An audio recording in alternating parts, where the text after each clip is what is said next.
Carlos. Mamatay ka na.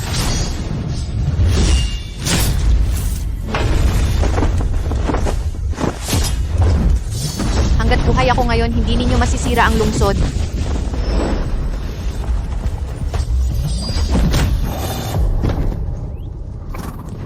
Sakay na.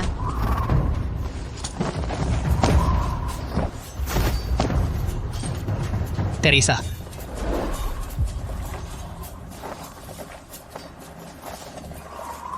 Inay.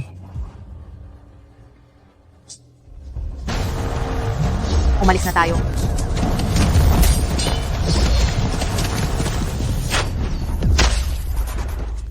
Inay, Teresa.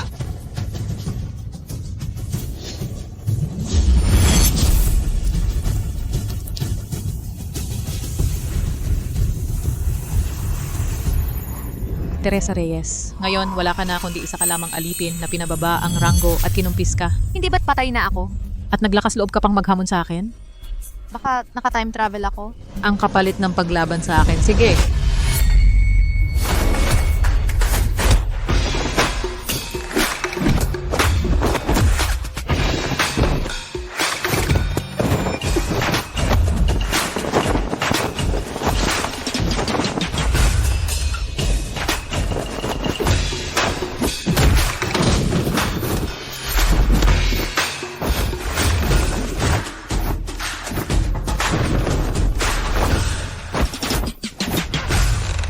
Teresa Reyes, anong ginagawa mo? Baba mo ako agad. Baka napunta ako sa katawan ng isang babae na kapangalan ko at kahawig ko? Tatanungin kita. Anong oras na ngayon at saan naman ito? Baba mo ako. Nasa kahariang dakila tayo. Ngayon ay ika-50 taon ng asul na dragon. Kahariang dakila. Ika-50 taon ng asul na dragon. kapag naging emperador na ako ng kahariang dakila, gagamitin ko ang asul na dragon mula sa 13 pamamaraan ng asul na dragon bilang pangalan ng panahon. Anak kong si Miguel, naging emperador na siya? Ilang taon na ngayon ang emperador? Kumusta naman ang kalagayan niya? Alam ng lahat na ang emperador ay lampas 70 taon na. Palagi siyang may sakit. Bakit mo naman ito tinatanong? Baba mo ako. Anak kong si Miguel. May sakit ang anak kong si Miguel. Anong ginagawa ninyo?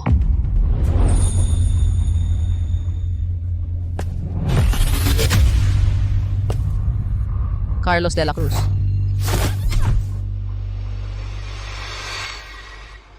Apo ng hari po, tulungan ninyo kami.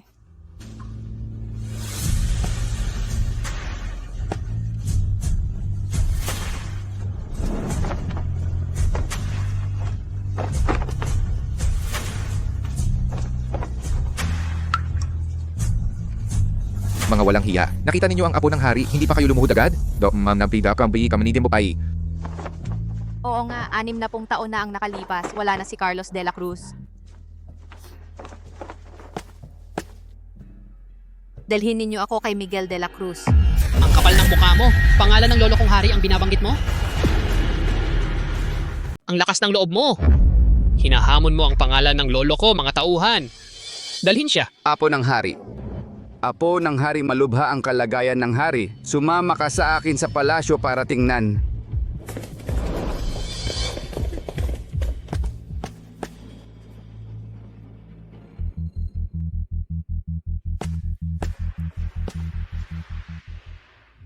Kung hindi makita ang Javier de la Cruz, kailangan hanapin ang kapatid niya Bernardo de la Cruz.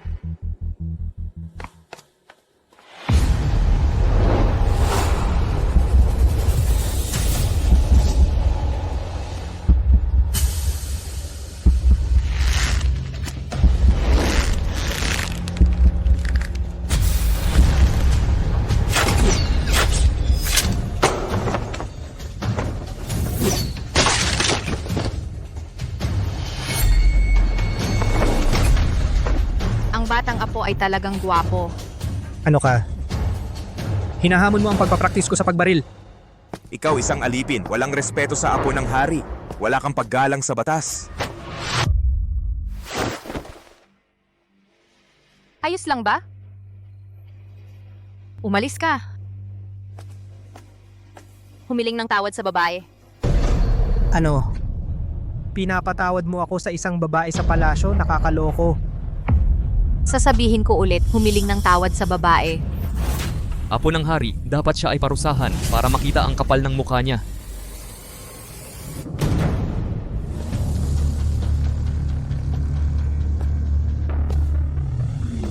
Kung hindi ako.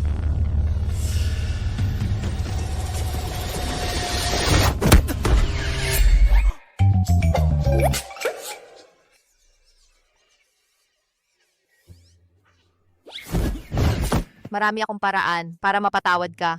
Ikaw.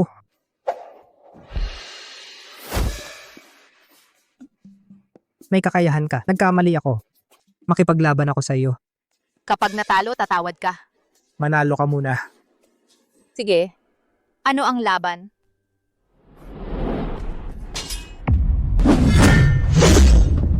Paglaban ng espada. Ano ito? Espada ni Miguel de la Cruz. Ano, natatakot ka na?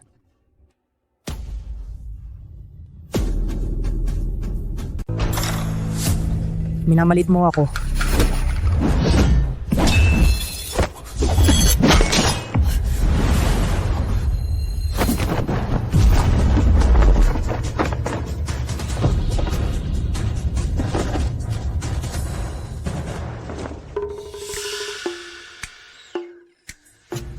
Anong tinitignan mo? Hindi dapat magkahawak ang lalaki at babae. Alam mo ba yan? Eh di talo ka, ayusin mo ang damit mo. Lumapit ka at humingi ng tawad.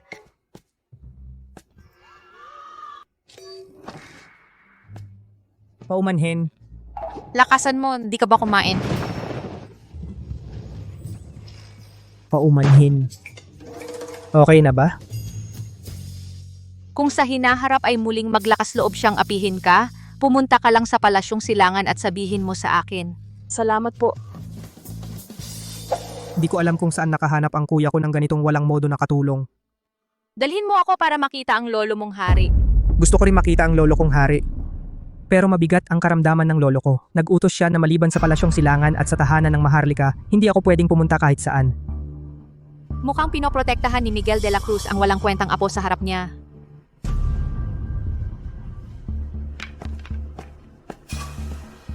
Sa tingin nyo ba, ang katulong na ito ay medyo kakaiba? Pero masyadong malakas ang katulong na ito. Baka hindi niyo po makayanan. Kalokohan, sabi ng lolo ko, matibay ang tadhana ko. Kahit anong klaseng babae sa buong mundo, kaya kong kontrolin ng sino man. Ngayon ang makakapagdala sa akin para makita si Miguel de la Cruz ay malamang ako lang na apo niya. Kamatayan, mukhang hindi maganda ang lagay ng mahal na hari. Ano ba ang silbi ninyong mga manggagamot na ito kung ganyan lang? Bakit ka nagmamadaling pumasok sa palasyo? May problema ba kay Miguel de la Cruz? May problema ba sa mahal na hari? May nangyari ba? Isama mo ako sa palasyo para makita ko siya. Ikaw na alipin, akala mo ba basta-basta mo lang makikita ang mahal na hari? Ilang beses mo nang sinubukan na makita ang lolo kong hari. Ano ba talaga ang balak mo? Ako... Nag-aalala lang naman ako sa kalagayan ng mahal na hari. Hindi mo dapat pinakikialaman yan. Basta dalhin mo lang ako sa kanya. Tiyak na magigising ang mahal na hari. Kahit ako ay walang magawa sa karamdamang, yan, ikaw na isang katulong sa palasyo, anong katiyakan ang meron ka?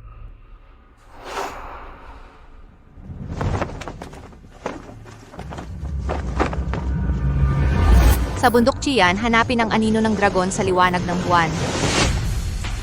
Sa ilog Sun, pakinggan ang hangin at makita ang ningning ng kayamanan. Lumabas muna kayo? Opo. Ang lugar na tinutukoy ng kanta ay kung saan nakabaon ang lihim ng aming angkan na magliligtas sa amin sa oras ng pangangailangan. Ang kantang ito, tanging ako at ang lolo kong hari lang ang nakakaalam. Ikaw, sino ka talaga? Kapag nagising na ang iyong lolo, sasabihin niya sa iyo kung sino ako. Ngayon, maaari mo na ba akong isama sa palasyo?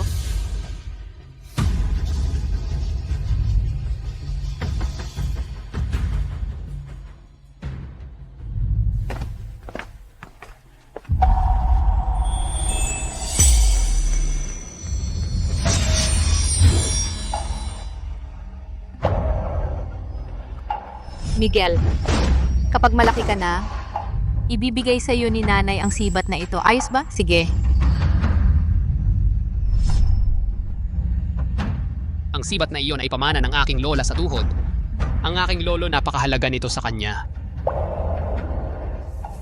Gusto mong makita ang aking lolo? Sumunod ka sa akin.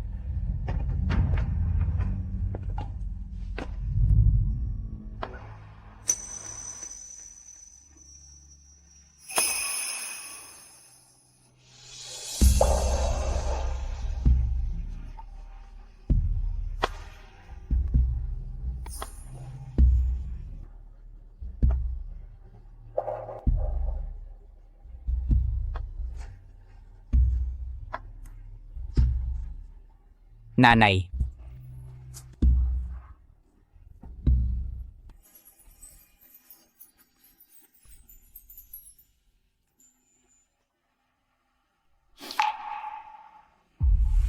Miguel, ako si nanay. Bumalik na si nanay. Miguel. Bakit niya tinatawag na Miguel ang aking lolo?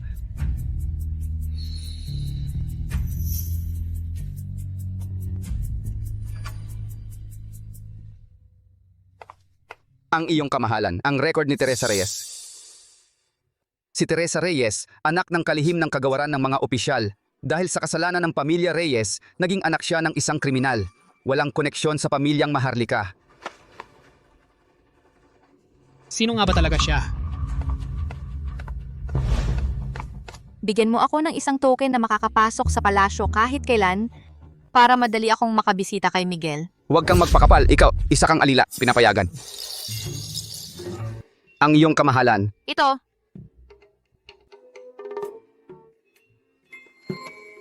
Ang token na ito ay katumbas ng aking presensya. Walang sino man ang dapat humadlang. Salamat, Javier. Ito, ikaw.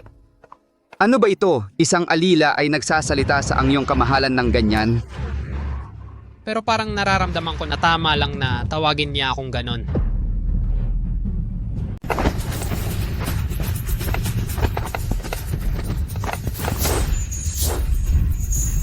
Ikaw. Babawi ako sa kahihiyan ko.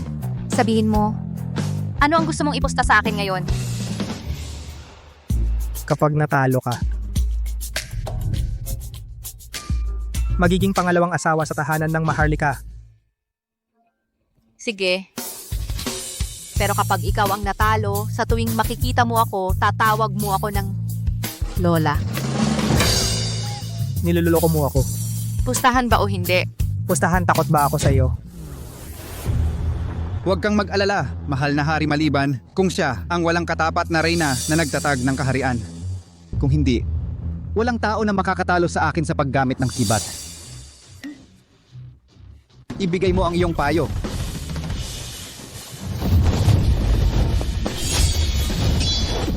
Unang pamamaraan. Ang asul na dragon ay lumabas sa tubig. Ano-ano ang pamamaraan ng sibat na ito? Ikatlong pamamaraan, ang asul na dragon ay gumalaw ng buntot. Ikapitong pamamaraan, ang asul na dragon ay sumunggab.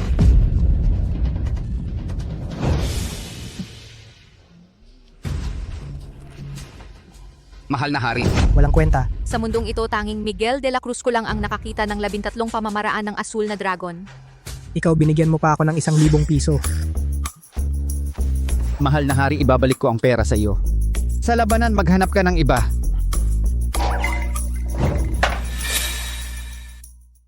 Tanggapin mo ang pagkatalo, dapat tawagan mo ako ng Lola.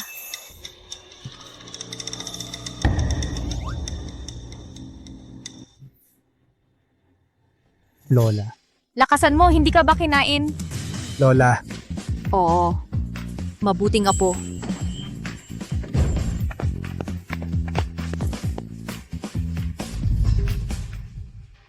Miguel de la Cruz.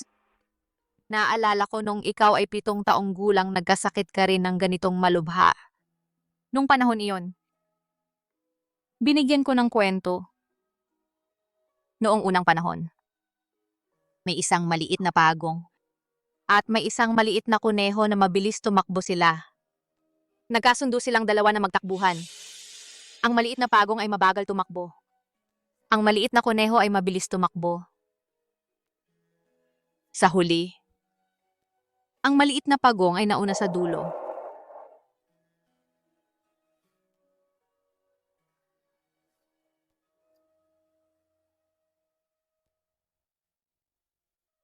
Ang gabi ay malalim na.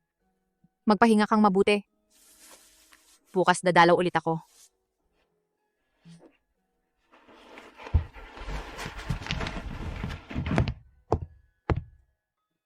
Javier de la Cruz?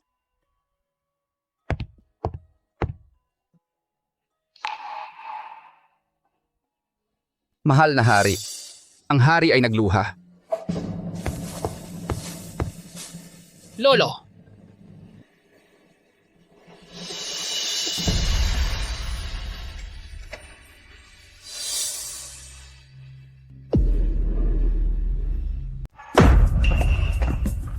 Sa tingin nyo ba sinadya niya yon para lang mapansin ako? Ganon ba ang gusto niya? Pinapatawag pa niya akong lola niya? Tama po, mahal na prinsipe. Nakalimutan na po ba ninyo? Noong huling laban, hindi siya nag-alis ng tingin sa katawan ninyo. Talagang nakatingin lang siya ng diretso. Ah, ganon pala. Pero dahil sa kanya, 2 beses akong napahiya. Kailangan ko ring siyang pahiyain ng todo? Mahal na prinsipe, bakit hindi ninyo subukan na paibigin muna siya sa inyo? Tapos ay iwan ninyo? Para siya naman ang mapahiya ng husto. Magandang plano. Magandang plano nga. Hahanda na ako para rito.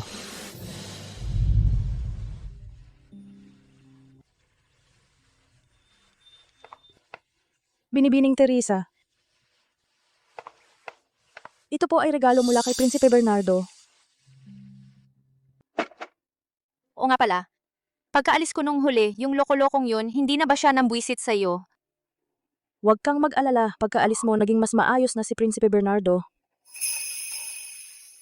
Ngayong naibigay ko na ang mga ito, kailangan ko na ring bumalik at mag-ulat sa prinsipe. Samahan na lang kita. Sige. Tingnan niyo ito bago kong gawa.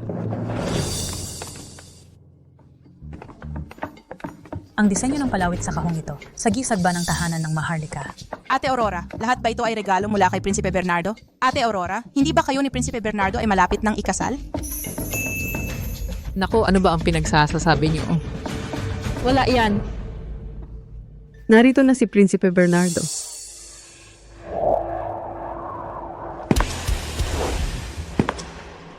Ate Aurora, tiyak na dito siya para humingi ng kamay mo.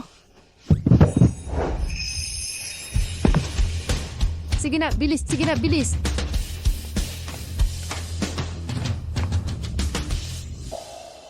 Teresa Reyes, pakakasalan kita. Ha?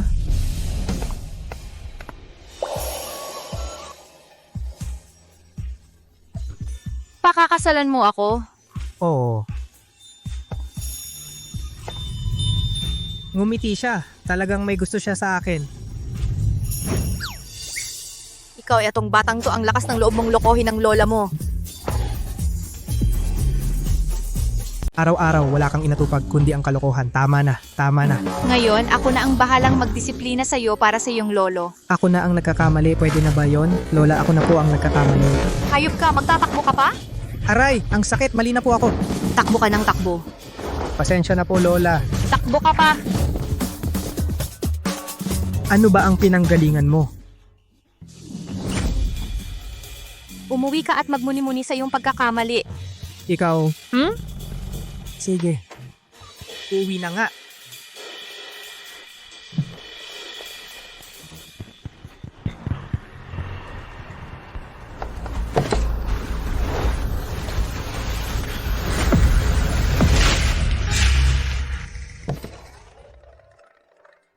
Ate Aurora, ayos ka lang ba? Sa susunod, huwag mo nang gawin ang mga masasamang plano mo. Baka ikaw ang mapahamak sa huli. Anak ka ng isang traidor, nagmamalinis ka pa? Kahit na araw-araw kang nanlalamang sa amin, pinapalampas na lang namin. Pero ngayon, nilinlang mo pa ang tunay na damdamin ni Prinsipe Bernardo. Ano, ni hindi mo pinapansin si Prinsipe Bernardo? Gusto mo bang maging reyna? Alam naman ng lahat na ang kasalukuyang hari ay malapit ng mamatay.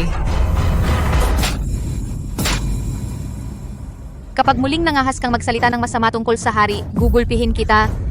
Nagpapanggap ka pa. Kung talagang magaling ka, pumunta ka sa harap ng kama ng hari at umawit ng isang awiting pambata. Bago nawalan ng malay ang hari, may iniutos siya. Sino mang makakanta ng awiting pambata mula sa bayan ng unang reyna ay gagantimpalaan ng malaki. Ano nga ulit ang pangalan ng awit na yon? Parang awit ng buwan. Oh, awit ng buwan. Awit ng buwan. Yan ba yung awit na ginawa ko noon para aliwin si Miguel? Sa buong mundo, walang ibang makakaawit niyan.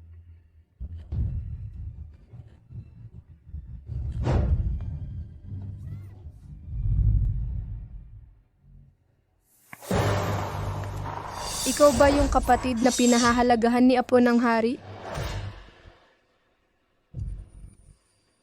Kung dadalaw ka sa hari, baka kailangan mong maghintay muna. Kasulukuyang tinitingnan ng manggagamot ang pulso ng hari.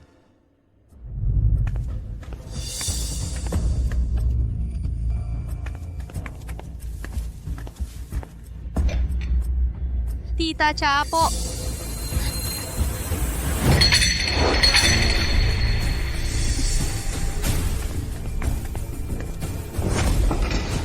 Ha? Rui?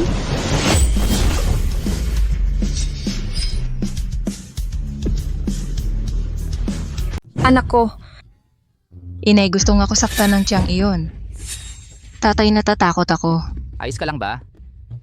Teresa Reyes, kahit nagalawin mo ng basta-basta ang baril ng hari, paano ka naging napakapabaya? Kung sakaling nasaktan ang munting apo ng hari, ano ang gagawin natin? Teresa Reyes. Hindi ba dapat magbigay ka ng paliwanag sa akin?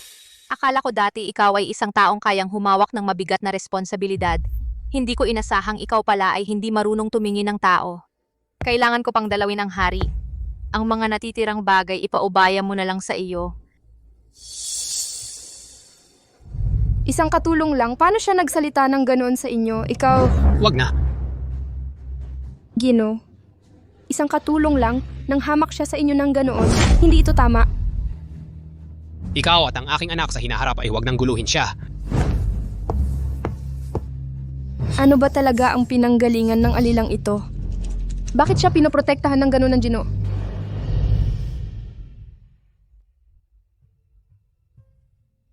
Miguel de la Cruz, gusto mo bang pakinggan mula sa inay? Ang awit ng buwan? Kakantahin na ito ng inay. Hangin ay humihihip, buwan ay sumisilip. Ang sanggol ay inaantok na. Kuliglig ay umaawit, ibon ay humuhuni sa panaginip ay alam na. Hangin ay humihihip, buwan ay sumisilip, ang sanggol ay inaantok na. Kuliglig ay umaawit, ibon ay humuhuni sa panaginip. Tulong, may tao ba dyan? Gising na ang hari. Tulong, may tao ba dyan? Tulong, nagkilos ang hari. Tulong.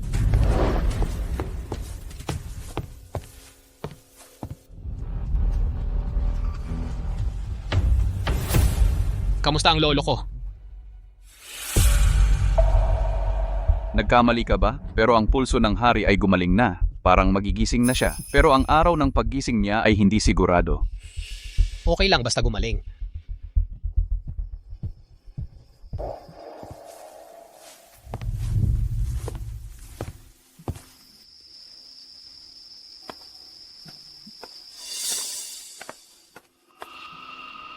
Pinagmamalupitan mo ako at ang mommy ko, papahirapan kita.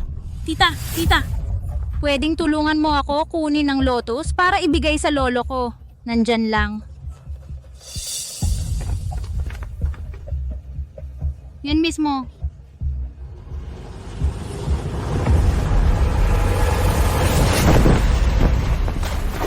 Tulong! Tulong! Tulong! Tulong! Tulong! Nahulog ang bata sa tubig.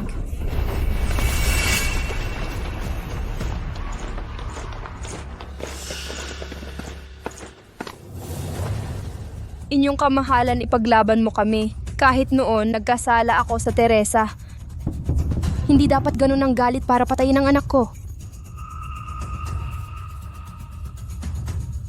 Javier? Ano ang masasabi mo? Diretso niya tinawag ang apo ng hari. Teresa, dahil sa lolo ko, magalang ako sa iyo. Bakit mo gagawin? Galit sa anak ko? Hindi ko papayagan ang taong katulad mo masamang babae na manatili sa lolo ko. Iwan ang token ko. Umalis sa palasyo. Javier, kung ito lang hindi mo maintindihan, mas maaga. Ibigay ang posisyon. Kayang-kaya mo. Teresa, ang kaharian ng De La Cruz. Kailan naging tungkol sa isang katulong para maghusga? Kunin siya.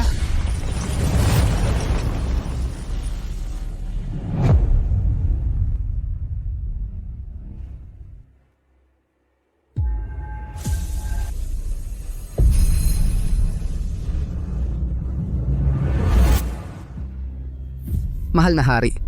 Mahal na hari. Po! Po, nagising na rin po kayo. Po. Kanina pa, parang may babaeng kumakanta sa tabi ng aking tainga, kanta ng buwan.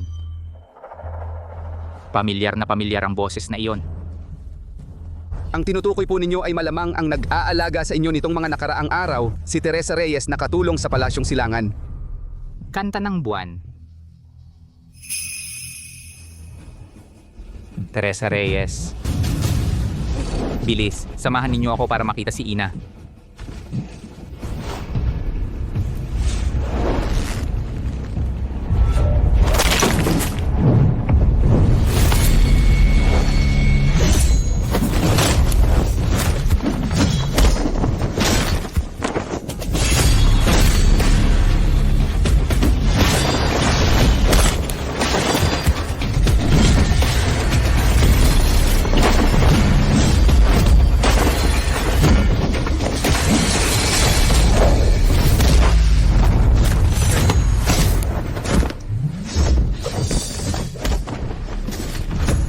Pumuwesto.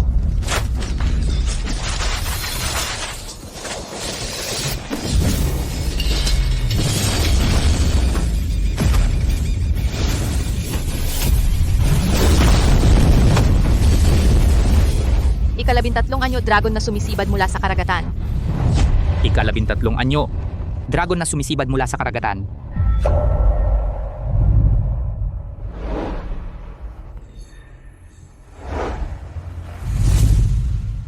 Ina. Miguel. Ina.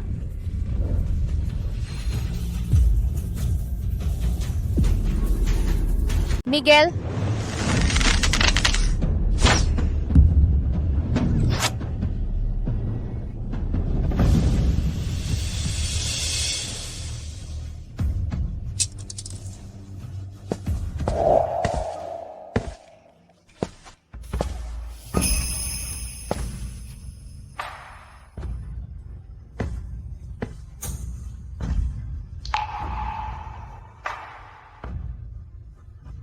Parang magkamukha.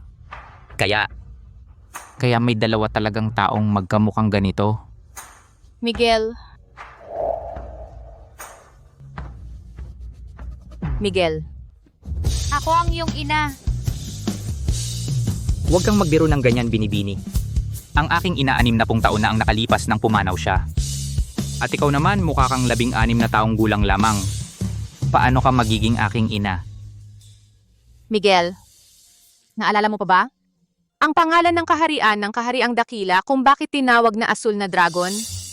Dahil sinabi ni Miguel sa kanyang ina, kung ang aking Miguel ay magiging emperador balang araw, gagamitin niya ang 13 pamamaraan ng asul na dragon ng kanyang ina ang salitang asul na dragon dito bilang pangalan ng kaharian. Kapag ako'y naging emperador ng kahariang dakila, gagamitin ko ang iyong 13 pamamaraan ng asul na dragon dito bilang pangalan ng taon.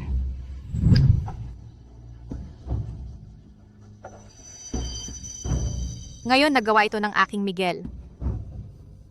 Ipinagmamalaki ka ng iyong ina. Ina?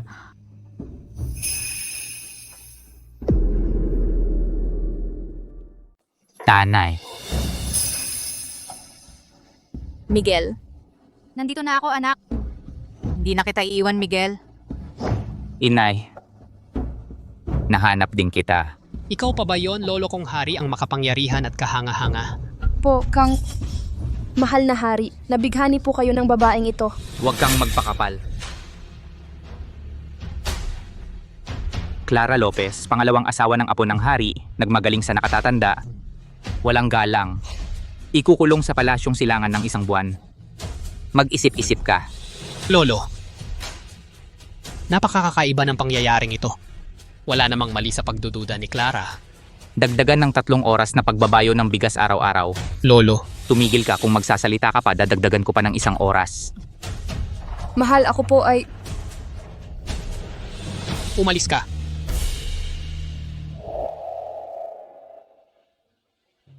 Inay, ano ba talaga ang nangyari? Hindi ba't... Hindi ko rin alam, anak. Ano ba talaga ang nangyari? Pagkatapos kong mamatay sa digmaan, bigla na lang ako. Nandito na, sa ganitong kalagayan. Ang sinasabi ni Teresa Reyes ay talaga namang mahirap paniwalaan. Ano ang tawag mo sa kanya? Siya ang iyong lola sa tuhod. Lolo, ang kalusugan mo ang mahalaga. Umalis ka. Yung pagbaril mo kanina, hindi pa kita napaparusahan. Tapos nagdududa ka pa sa iyong lola sa tuhod. Siya ang aking ina. Paano ako magkakamali? Nanay, nilalapastangan ka ba nitong batang to? Ako ang bahala sa kanya. Wala, okay lang. Miguel, huwag kang magalit. Si Javier kulang talaga siya sa lakas ng loob para mamuno. Lalo na pagdating. Sa pagkilala sa mga tao, talagang mahina. Lolo, naintindihan ko po. Ako... Huwag kang mag-alala, inay. Ang angkan nating De La Cruz ay maraming apo. Bukas ipapatawag ko ang lahat. Ikaw ang pipili ng magiging hari. Lolo. Oh, Miguel. Ang pagiging tagapagmana ng trono ay may kinalaman sa kinabukasan ng bayan. Bata pa si Javier. Pwede natin siyang turuan ng paunti-unti. Huwag kang magmadali. Sige. Kung ganun, susundin ko ang lahat ng sinasabi mo, ina. Simula ngayon, titira na ako sa palasyo. Bukas, ipunin mo ang mga gamit ko at dalhin dito sa palasyo. Sige. Titira ka na sa palasyong kaligayahan, ina. Para malapit ka sa akin. Sige, titira ako sa palasyong kaligayahan. Para malapit sa aking Miguel. Lolo, aalis na po muna ako. Sandali.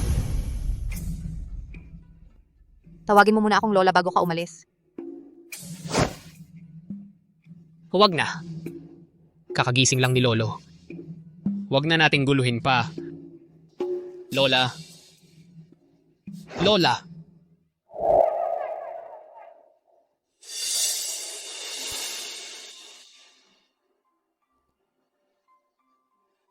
Miguel. Miguel. Bakit mo ako tinitingnan ng ganyan? Ina. Natatakot ako na mawala ka ulit. Natatakot ako na itong lahat ay panaginip lang. Miguel, nandito na ako. Hindi na ako aalis. Mananatili ako sa tabi mo. San ka man, nandun din ako. Miguel. Ano na naman? Ina. Para ito sa aking apo, si Bernardo. Ang batang ito, ang laging pagbabarkada at paglalasing, walang direksyon sa buhay. Kaya hanggang ang kasal niya ay naantala. Madali lang yan. Si Bernardo de la Cruz ay isang bulakbol. Ang babaeng hahanapin mo para maging asawa niya ay kailangang maging isang babaeng matapang at mahigpit. Sa isang tingin lamang, mapapanginig na ang kanyang mga tuhod at susunod siya ng walang reklamo. Ang ganitong klasing babae ang pinakamabuti. Hoy Javier, may magandang ideya ako. Maghanda ka agad. Bukas ng tanghali, sa hardin ng palasyo, magdaraos tayo para sa iyong kapatid ng isang pagpupulong para sa pagkikita ng magulang. Papayagan natin ang mga dalagang may pangalan sa lungsod na maghanda ng kanilang talento at pumunta sa palasyo. Tayong dalawa ng iyong lola ay uupo sa loob ng maliit na gazebo sabay napipili at magmamasid. Tiyak na makakapili tayo ng isang prinsesa ng lungsod na puno ng lakas at sigla. Opo. Sinusunod ko ang utos. Kuya, patawarin mo na ako. Ayaw ko talagang magpakasal. Hindi pa ako nagsasawa sa paglalaro. At saka may gusto na ako.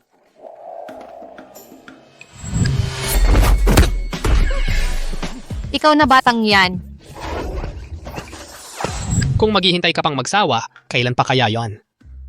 Si Lolo ay matanda na ngayon. Dapat ay bawasan mo na ang mga problema niya, di ba? Hindi pwede.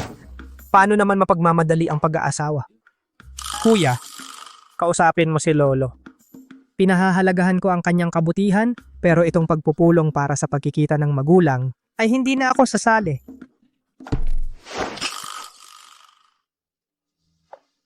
Ang nararamdaman mo, kapatid, ay lubos kong naiintindihan. Ngunit hindi natin masusunod ang utos ni Lolo. Kung ngayon hindi kita dinala sa pagpupulong, baka ako mismo ay kailangan pang bumalik sa palasyong silangan kasama ang aking asawa at magbayad ng multa araw-araw. Si Lolo ay nandoon sa gazebo at nagmamasid. Bilang kapatid, tiyak na maiintindihan mo ang hirap ng kalagayan ko. Tama ba? Sige na, sige. Kahit papaano, wala namang mawawala sa akin. Ay, si Javier ay hindi masama. Sa tingin ko ang kanyang kapatid ay kaya niyang disiplinahin. Maganda ang samahan ng magkapatid. Yan ay mabuti. Halos oras na. Pumunta ka at ilabas ang mga dalaga. Opo, mahal na hari.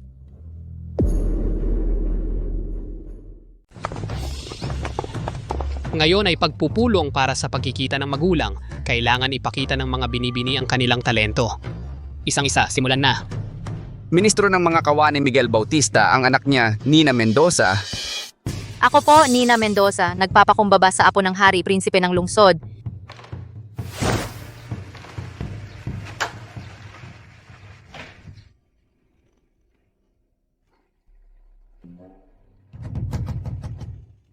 Binibini Mendoza. Totoo nga, ang ganda ay katugma ng pangalan, isang dalagang malinis at kaakit-akit. Sobra po ang pagpuri ng prinsipe. Ako po ang nagpakita ng kahinaan. Kuya, siya na siguro. Ang pag-aasawa ay malaking bagay, kapatid. Dapat maging mas maingat. Maingat ako. Ang Binibini Mendoza ay maganda, mahusay sa pagtugtog. Gusto ko siya. Ang Binibini Mendoza ay napakamahina ang pagkatao. Baka hindi niya mahawakan ng Bernardo. Tama po ang sinabi ni Inay.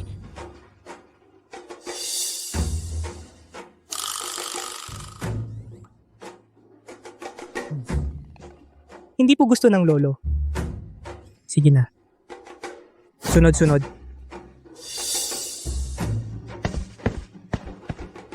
Dalubhasa ng Palasyo Lorenzo Tolentino, ang kapatid niya Patricia Santos.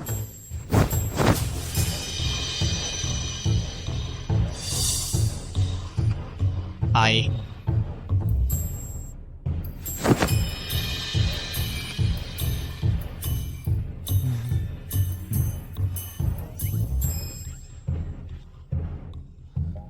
Ang lolo ay ayaw dito, ayaw doon, naiirita ako. Hindi. Sa totoo lang, ayaw ko rin mag-asawa.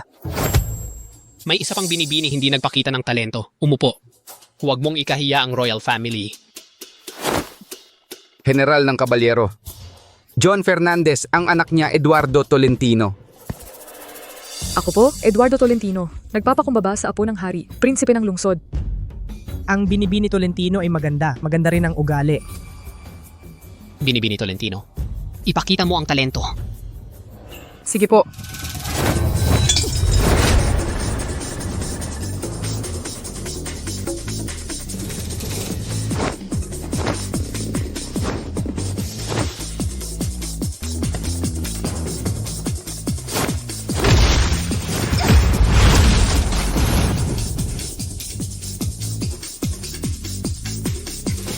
Maganda ito. Ito ang pinakamaganda. Hindi na ako pipili. Ayaw ko nang pumili, hindi na ako pipili. Javier, huwag nang habulin.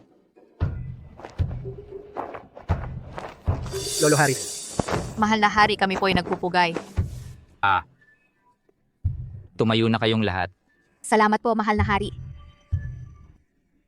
Nagpapasalamat ako sa inyong lahat ngayon. G. Carlos de Magiba, pakiusap, samahan ninyo silang lahat palabas.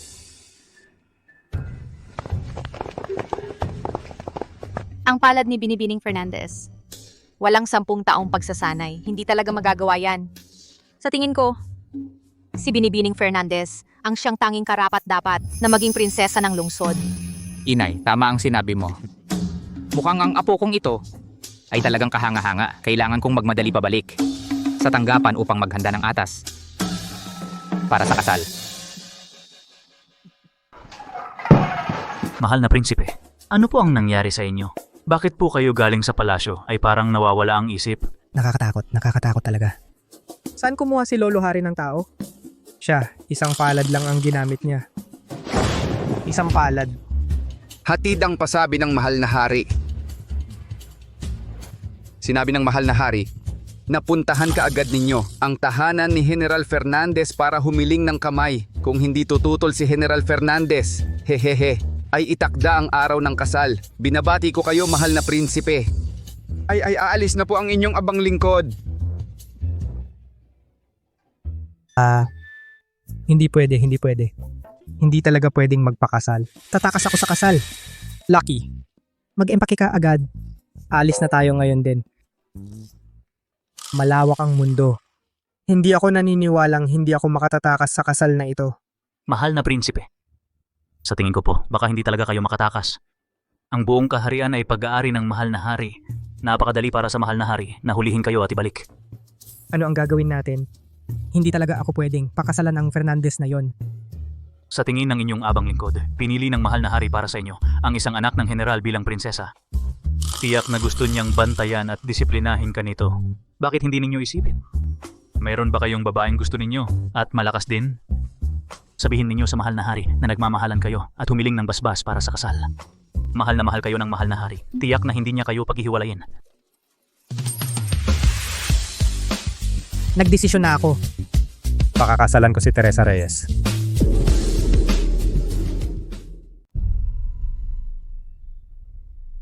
Lola, isa itong katulong sa tahanan ng Maharlika.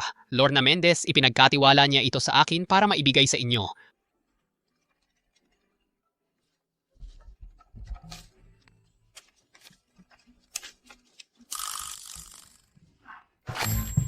Gago ka talaga.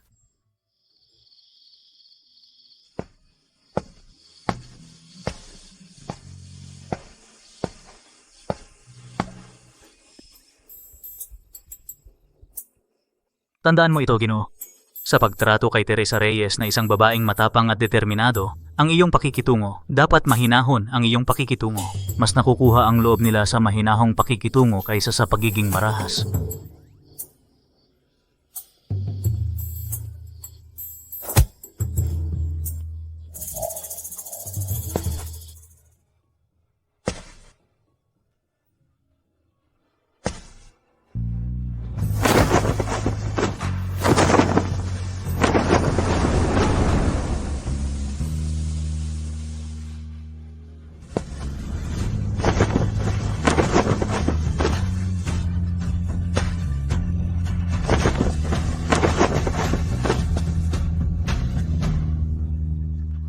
Teresa, nandito ka na. Ilang araw ko nang iniisip at napagtanto ko na talagang mahal kita. Handa akong magbagong buhay para sa iyo at maging isang mabuting asawa sa hinaharap. Pakasalan mo ako.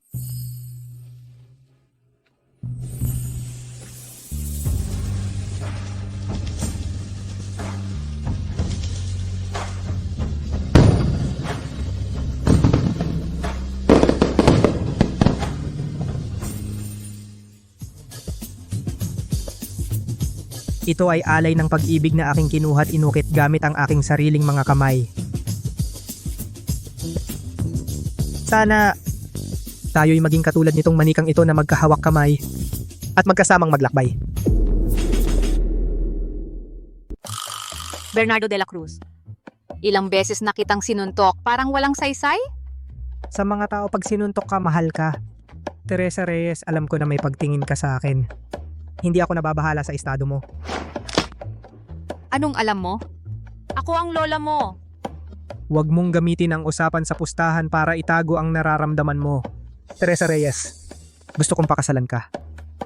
Seryoso ako. Aray, Sasabihin ko ulit sa'yo. Ako ay ang lola mo. Sige.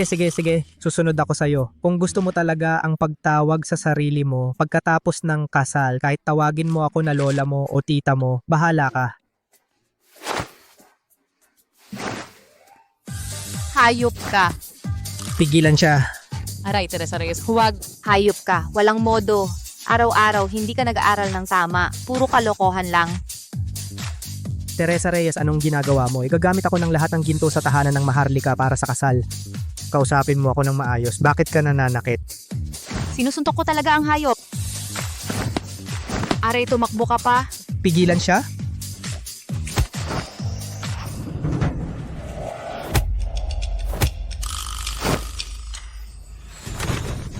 Aray. Makinig ka. Kung gagawa ka ulit ng walang respeto, papasabi ko sa lolo mong hari na itapon ka sa dambana ng mga ninuno para mag-isip-isip.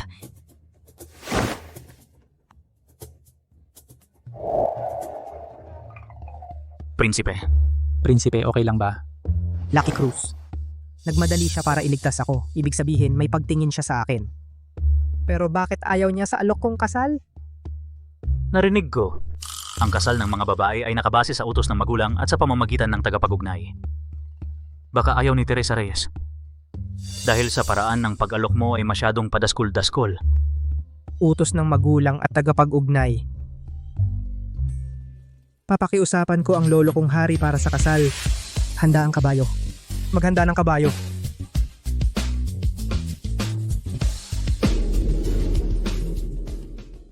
Mahal na hari, hinihingi ng Prinsipe Bernardo ang inyong pakikipagkita. Papasukin. Naku, dahan-dahan po kayo, mahal na prinsipe. Lolo, may gusto na po akong tao. Kaya humihingi po ako ng basbas ninyo para sa aming kasal. Pakiusap po, Lolo. Bawiin ninyo ang utos na ipakasal ako sa angkan ng Wei. Ano ang sinabi mo? May gusto ka ng tao? Javier, naririnig mo ba ako? Ang batang pasaway na ito ay nagkamalay na rin sa wakas. Hoy, apo, tumayo ka na. Sabihin mo ng maayos sa lolo mo, kaninong dalaga ang napusuan mo? Isa pong katulong sa palasyong Silangan. Ito.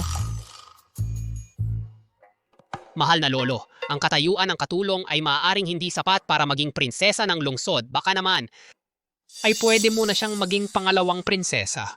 Hindi pwede yon. Nagmamahalan po kami at siya pa ang nagligtas ng buhay ko. Paano ko siya gagawing pangalawang asawa? Mahal na lolo, bakit kayo napapangiti? Seryoso po ako. Alam ko. Natuwa lang ako dahil sa wakas, nagiging responsable ka na. Sa palagay ko, ang babaeng nakapagpabago sa'yo ay tiyak na isang napakagandang dalaga. Ang kasal na ito ay aking pinapayagan. Mahal na lolo, ngunit ito po. Walang problema. Balang araw, papayagan natin ang punong ministro na ampunin ang iyong mapapangasawa bilang kanyang anak na babae. Sa ganitong paraan, karapat-dapat na siyang maging prinsesa ng lungsod. Salamat po, mahal na lolo, sa inyong pagpayag. Umalis ka na.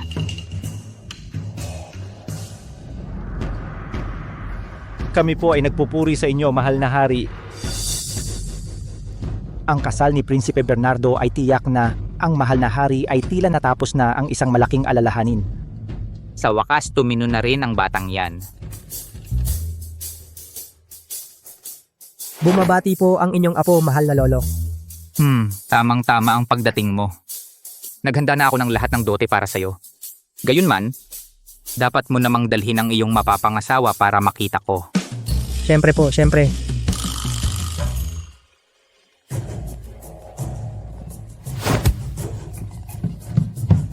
Mahal na lolo, ito po ang taong nais kong pakasalan. Teresa Reyes. Mahal na hari. Ano ang sinabi mo? Siya ang gusto mong pakasalan?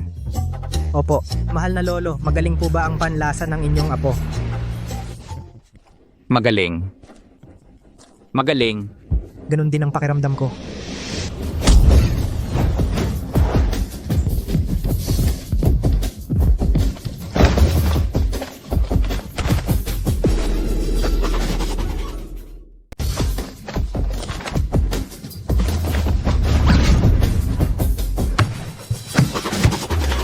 Lolo, sinipa mo ako, hindi mo pa ako sinisipa dati. Gago ka. Ikaw nga ang sinisipa ko. Alam mo ba kung sino ang gusto mong pakasalan? Alam mo ba kung sino siya? Siya ang iyong lola. Lola? Siya ang lola ko. Hindi ka pa humihingi ng tawad sa iyong lola. Hindi, ang lola ay isang pustahan lang. Bakit mo pa sinabi sa lolo ko? Matigas pa rin ang ulo mo? Po. Po, patawarin ninyo. Suntukin kita, lolo, anong ginagawa ninyo? Po, patawarin ninyo. Papatayin kita. Lolo, patawarin ninyo. Sabi ng manggagamot, kakagaling mo lang sa sakit, hindi dapat magalit. Po, patawarin ninyo. Kuya, hindi ka pa humihingi ng tawad sa lola? Bilis! Kuya, bakit ikaw... Hindi ba't binigyan mo ng kulam ang lolo ko at kuya ko? Katarantaduan. Gusto mo ba akong patayin, lolo? Po. Tumigil ka na nga. Hindi, ang ibig kong sabihin 50 taon nang patay ang lola ko. Kahit na nabubuhay siya hanggang ngayon, 100 taon na siya.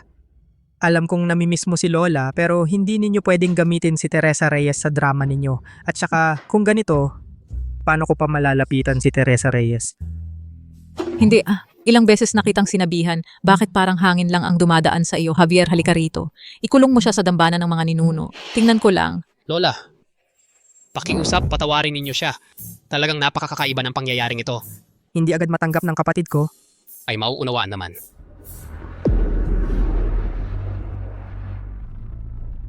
Hindi pa kayang tanggapin ng kapatid mo. Naunawaan ko naman. Umalis ka na. Bumalik ka sa tahanan ng Maharlika. Mag-isip-isip ka ng 2 linggo. Ikaw, hindi ba totoo na ikaw ang lola ng lola ko? Anong ginagawa mo dyan? Bumalik ka na at mag-isip-isip. Lolo, ako naman po ay aalis na rin. Sandali, Javier. Mayroon pang mahahalagang bagay na kailangan mong gawin. Matagal nang may sakit ang emperador. Sa loob at labas ng korte, hindi maiiwasang may mga taong nagkakaroon ng masasamang hinala. Maghanda ka ng isang marangyang salo-salo sa palasyo. Anyayahan mo sila sa kabisera para mapagalitan natin sila ng maayos. Opo.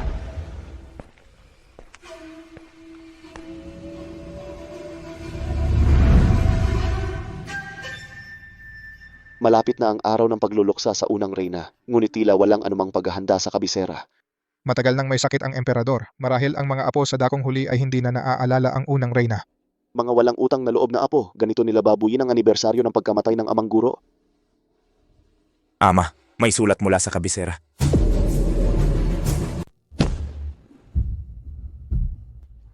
Mahal na ama, ayon sa sulat ito ay upang ipagdiwang ang paggaling ng kanyang kamahalan, magdaraos ng isang piging sa palasyo at inuutusan tayong umalis kaagad para pumunta sa kabisera at humarap sa kanya. Ang kapal ng mukha niya, sa panahon ng anibersaryo ng pagkamatay ng kanyang lola sa tuhod. Mahal na ama, kailangan pa ba nating sundin ang utos at pumunta sa kabisera? Pupunta. Ikaw agad-agad tipunin mo ang sandatahang tagapagbantay sa timog. Sasama kayo sa akin papuntang kabisera. Gusto kong makita ng sarili kong mga mata. Kung naaalala pa ng angkan ng Xiao kung sino talaga ang kanilang ninuno. Gagawin ko po.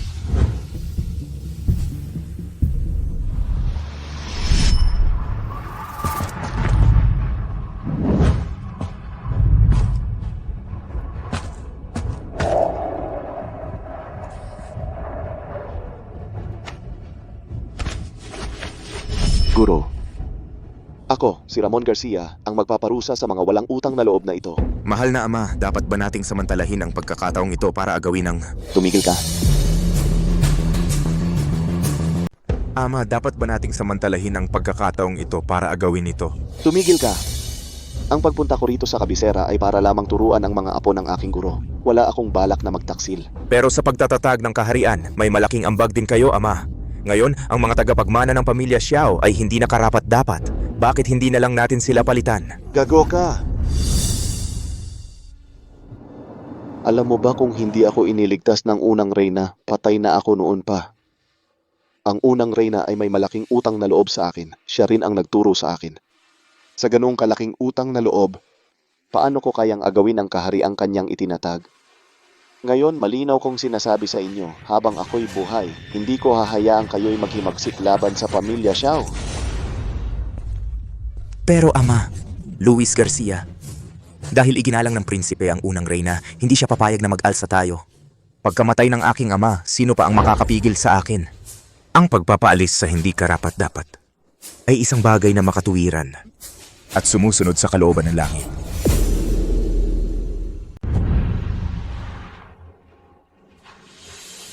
Nakita ko na po ang Lolo Emperador. Nakita ko na po ang mahal na hari.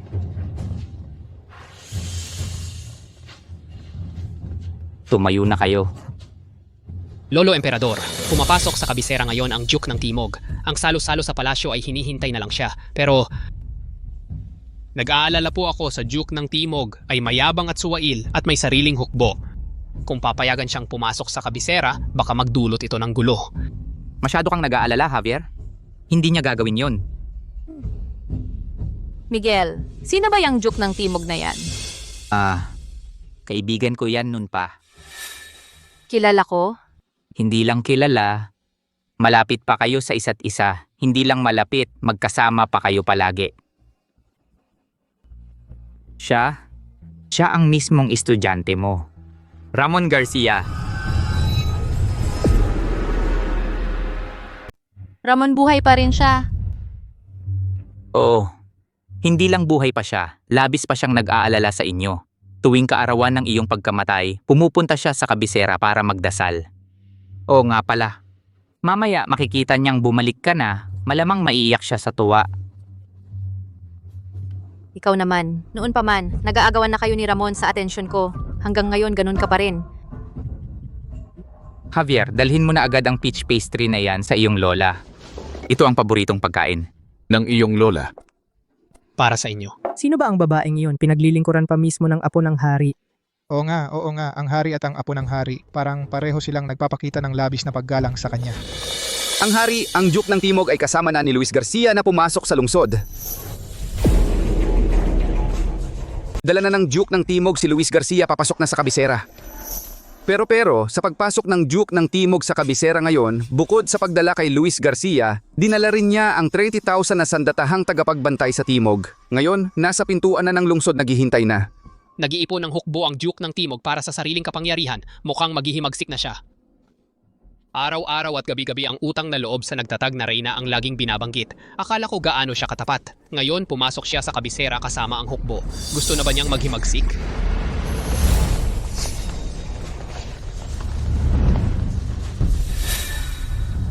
Imposible. 50 taon nang patay ang aking guro. Ang babaeng ito sa harap ko hindi maaring siya yon. Saan ba kumuha ang matandang ito ng babaeng na napakamukha ng aking guro?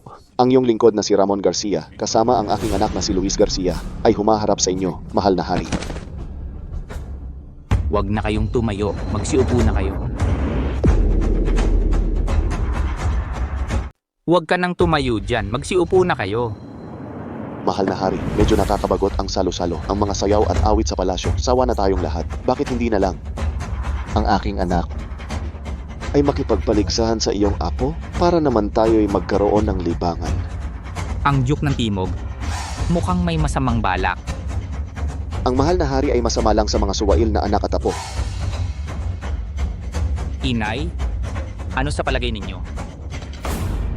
Walang magawa kaya naglalaro ng bata, ganun lang yon. Kung gusto ng Duke ng Timog na makipagpaligsahan, edi makipagpaligsahan tayo. Kung ganito ang kagustuhan ng Duke ng Timog, kayo namang dalawa, subukan ninyong magpaligsahan. Sundin ko po ang utos.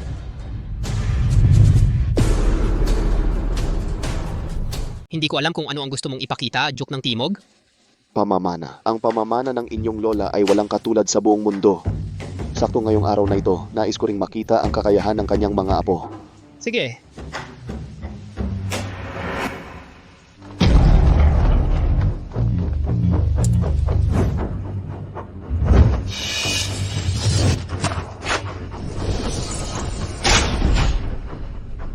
Napakagaling ng pamamana ni apo ng hari. Malamang natutunan niya ang tunay na teknik mula sa hari. Narinig ko na ang pamamana ng hari ay direktang itinuro ng unang reyna. Maiisip mo kung gaano kagaling ang pamamana ng unang reyna. Lolo Hari, nagpakita lang po ng kahinaan ng apo ninyo. Ganito lang ba ang kaya mo? Nakakahiya ka sa aming guro.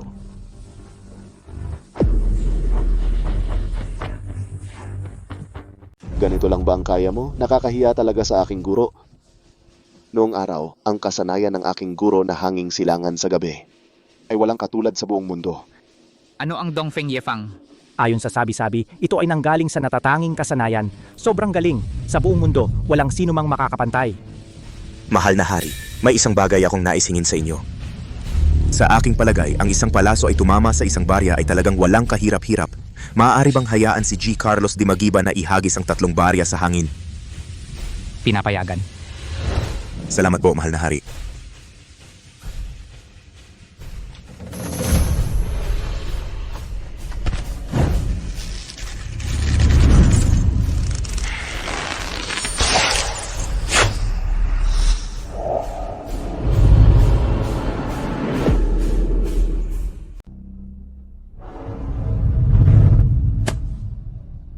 Pasensya na sa aking kahinaan. Nakapagpabagsak ng 3 ibon sa isang palaso si Apo Luis. Malamang ang kanyang husay sa paggamit ng pana ay higit pa kay Apo ng Hari. Ang galing sa pana ni Apo Luis ang dapat ituring na pinakamahusay sa buong kahariang dakila. Walang sino man sa mundo ang makakapantay. Hindi basta-basta ang hirap ng pagbaril ng 3 ibon sa isang tira ng aking anak. Hindi ganon kadali. Hindi ko alam kung tumatanggap ba ng pagkatalo ang Apo ng Hari. Sa tingin ko, ang angkan ng mga De La Cruz ay lalong humihina sa bawat henerasyon. Ikinaasiwa ninyo ang inyong ninuno. Sa henerasyong ito na naabot ng angkan ng mga De La Cruz, mukhang wala ng pag-asa. Miguel, tandaan mo ang paalala ng manggagamot. Huwag kang magagalit. Ang gusot na ito, ako na ang bahala. At saka, hindi ko kailanman naisip na ikinaasiwa mo ako, Miguel. Ang tingin na yon, parang guro ko. Ngayon, ang Duke ng Timog ay muling dala ng 30,000 sandatahang tagapagbantay sa Timog sa pagpasok sa kabisera at muli sa pagdiriwang sa palasyo paulit-ulit na hinahamon ang autoridad ng Maharlika. Maaaring gusto mo na ang bansa ay magiging Garcia? Ang mga supling ng pamilyang Xiao ay hindi marunong maging mabuting anak. Ang kanilang kabutihan ay hindi sapat para sa posisyon. Kahit ako, gustong ang bansa ay maging Garcia. Ano pa? Ang trono. Dapat ay para sa mga may kakayahan. Magandang pahayag para sa mga may kakayahan, pero ikaw ay hindi pa sapat. Ikaw, batang babae, ang pagsasalita mo ay napakalakas. Ang resulta ay tapos na. Kung ang anak ko ay hindi pa sapat na maging may kakayahan ang mga supling ng pamilyang Xiao, ay hindi ba isang grupo ng mga walang silbi? Duke ng Timog, mag-ingat sa pagsasalita. Ang mga tao ng pamilyang Xiao ay hindi pa tapos sa paghahambing. Duke Ramon, mag-ingat ka sa iyong mga salita. Ang pamilya ni Ramon, hindi pa tapos ang laban. Paano ko nalaman? May ganito ka pala sa pamilya ni Ramon? Ramon Garcia. Ako ay kinikilala ko si Teresa Reyes bilang miyembro ng aking pamilya. May tutol ka ba?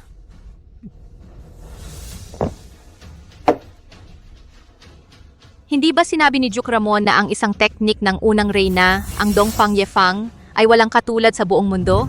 Ngayon, ako ay muling magpapakita sa inyo. Kalakal ng mga kasinungalingan. Ang natatanging teknik ng aking guro na Dongfeng Yefang, sa buong mundo maliban sa kanya, walang sino man ang makakagawa nito.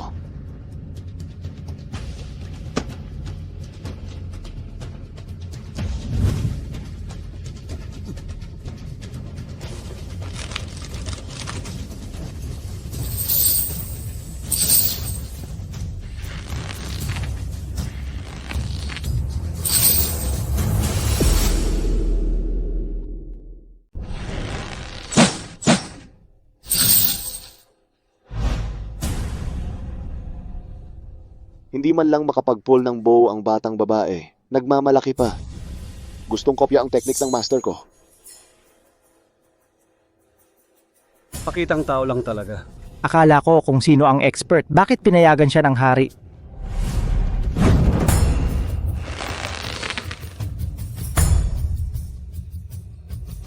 Kahit full pull ang bow. Nag-shoot ng 2 arrow kahit anong mangyari. Panalo ako, Luis Garcia. Siguro gusto niya.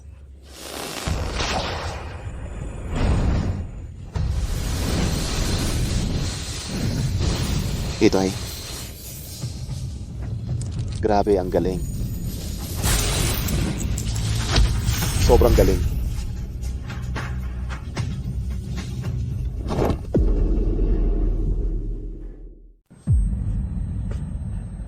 Hangin ng tagsibol nagpapamukadkad ng libo-libong bulaklak sa gabi.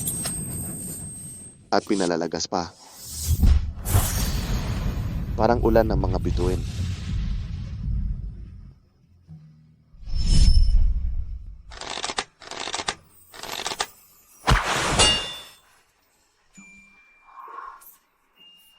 Wow, ang galing mo talaga, guro. Guro, turuan mo naman ako. Kapag natutunan ko na ito, magiging kasing galing mo na rin ako, guro. Sige, halika.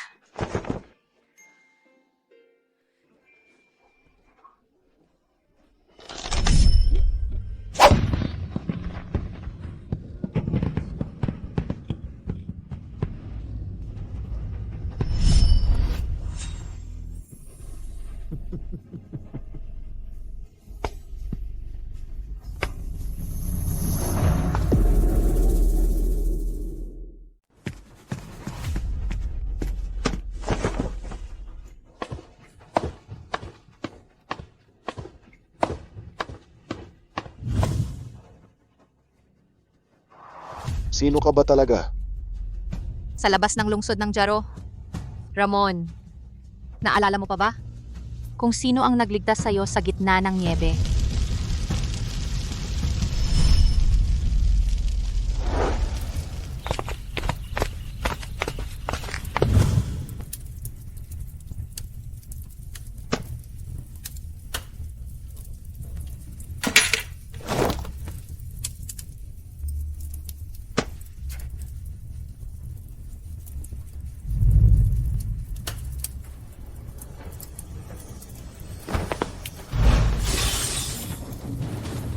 Teresa, Nanay.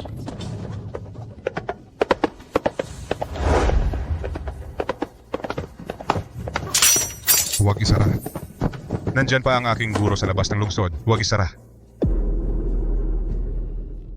Huwag mong isara. Nasa labas pa ng lungsod ang guro ko. Huwag mong isara. Huwag mong isara.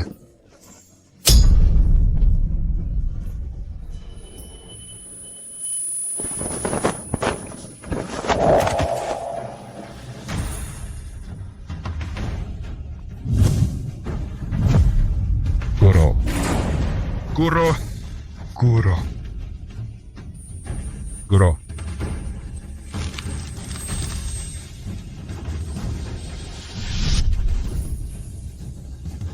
Guro. Guro. Guro.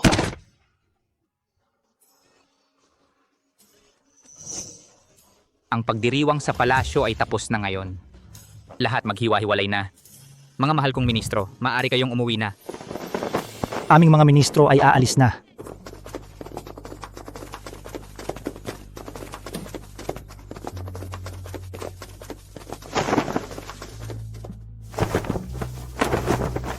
Guro, ikaw ba talaga, guro? Guro. Ako, Ramon Garcia. Ang guro ay bumalik na. Ang guro ay bumalik na talaga.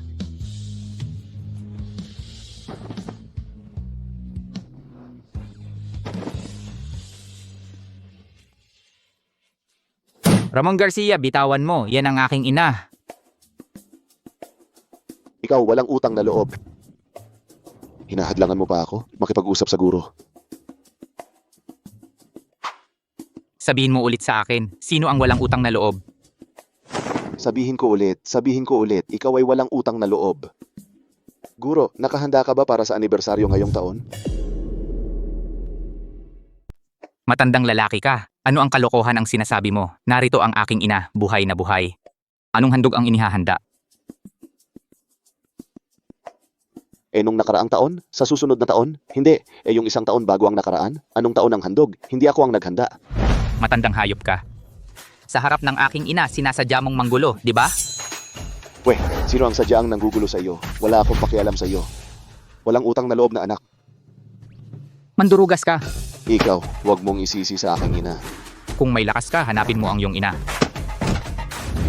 Tama na, wag na kayong mag-away. 60 taon na ang nakalipas. Kayong dalawa, bakit parang bata pa rin kayo? Pagkikita pa lang, nag-aaway na kayo. Huwag mo siyang pansinin, guro.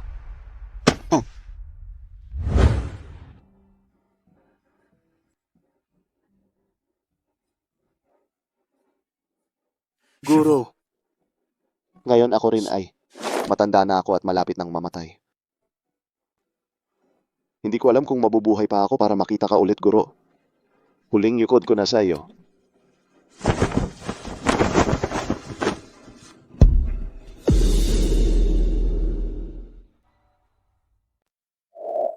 Guro, baka naman ay sumama na kayo sa akin sa pampang ng pagbabantay. Hindi ba't sinabi ninyong pagkatapos maitatag ang bansa, gusto ninyong maglibot sa pampang ng pagbabantay? Ngayon, pinaganda na ni Ramon Garcia ang pampang ng pagbabantay ng husto. Sige, sige. Inay, huwag kayong maniwala sa kanyang mga kalokohan. Ang palibot ng pampang ng pagbabantay, punong-puno ng nakalalasong singaw. Napakadelikado talaga doon. Sa totoo lang, mas ligtas pa rin dito sa kabisera. Ikaw, matandang yan ang sama mo. Kung may singaw nga sa pampang ng pagbabantay, paano ako nabubuhay hanggang ngayon? Guro, sumama na kayo sa akin sa pampang ng pagbabantay. Maraming magagaling at magagandang lugar doon. Mas maganda kaysa dito sa palasyong na hindi mo makita ang langit sa 4 na sulok. Ama ko pa ba ito? Masasanay ka rin. Ang lolo kong hari, bago niya nakilala ang lola kong Reyna, hindi rin naman ganyan.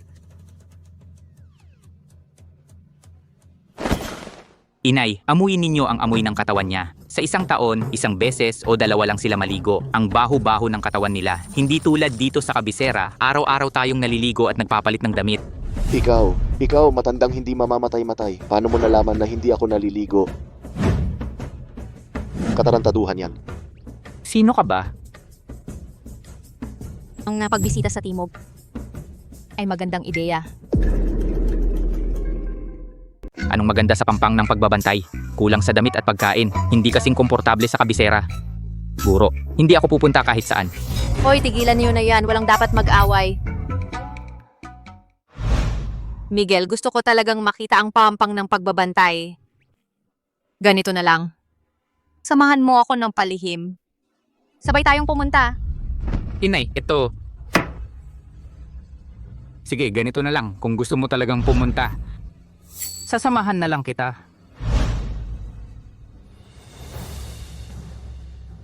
Javier, sa mga araw na wala ako sa palasyo, ikaw ang bahala sa lahat ng gawain ng estado. Susundin ko po, lolo. Pero lolo po, ngayon, ang Duke ng Timog ay nanghamon ng ganito. Kung hindi mo siya parurusahan at hahayaan mo lang siyang umuwi, baka magkaroon ng chismis sa gobyerno.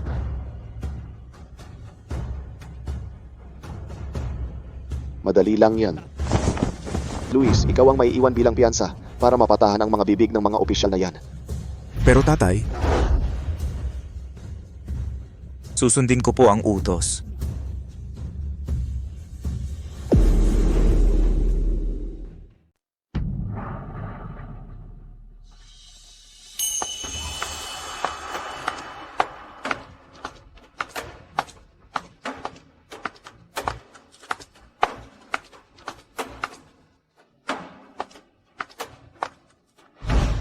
Mahusay ang pamamahala ni Sir Ramon sa kanyang hukbo. Ang pampang ng pagbabantay sa ilalim ng inyong pamamahala ay mas masigla pa kaysa sa kabisera. Sa palagay ko, ang mahal na hari ay dapat ibigay na lang ang 7 lalawigan sa timog kay Sir Ramon. Hindi na kailangang sabihin pa ang mga salitang yon sa hinaharap. Kung paano hatiin ng mahal na hari ay may sarili siyang pagsasaalang-alang. Opo. Nagsalita ng labis ang iyong abang lingkod. Parusahan ko ang aking sarili sa isang baso.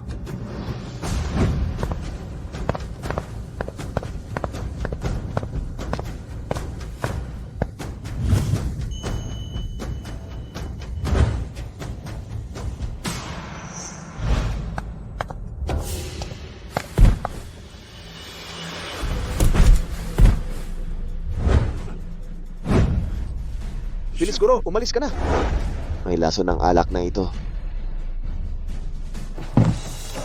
Tao, dali. Magpadala ka agad ng doktor. Iligtas ang mga mahal na Ginoo. Opo.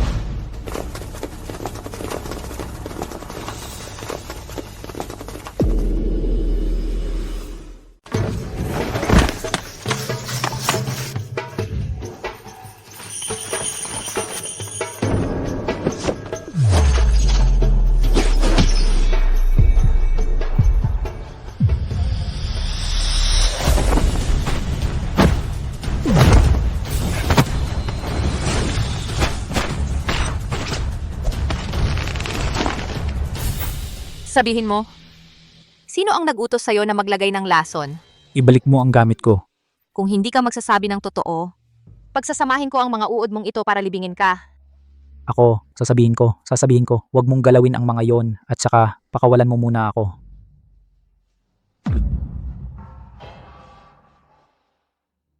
Mas mabuti pang magpakabait ka. Ang ganitong klaseng maliliit na panloloko, 7 taon na ang nakalipas, marami na akong nakitang ganyan. Nagpapanggap pang matanda. Mukha ka pang mas bata sa akin ng 2 taon. Kayong mga may kapangyarihan, wala kayong ginawa kundi mangapi sa mga mamamayan. Ano pa ba ang kaya ninyo? Mapayapa at tahimik ang loob ng pampang ng pagbabantay. Ano ang ibig mong sabihin? Mapayapa at tahimik? Tila payapa at tahimik ang lahat. Yun lang ang gusto nilang ipakita sa inyo. Mula nang magkaroon ng baha, ang mga tao sa loob ng lungsod ay wala nang makain. Saan nanggagaling ang kapayapaang yan? Pagkatapos ng baha, tiyak na magpapadala ang pamahalaan ng pondo ng tulong para sa muling pagbangon ng apektadong lugar at pag-aayos sa mga tao. Paano sila magkukulang sa pagkain? Pondo ng tulong? Ang mga tao sa loob ng lungsod ay wala nang makain, kahit lupa, ngunit kayo dito sa palasyo ay nagdiriwang at nagiinuman. Sabihin mo nga, ang pondong ito ng tulong ay napunta sa bulsa ng sino?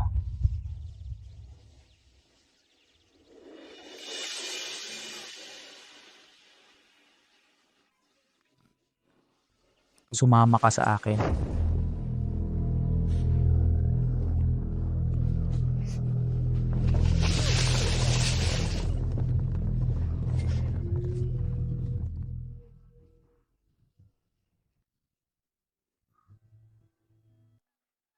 Angelo, nakabalik ka na. Kaibigan mo ito ni Angelo, di ba? Siya ay... Tita. Ako ay si Angelo, ang bagong kaibigan. Si Angelo namin ngayon lang unang nagdala ng bisita dito. Wala kaming masyadong magandang maiaalok sa'yo.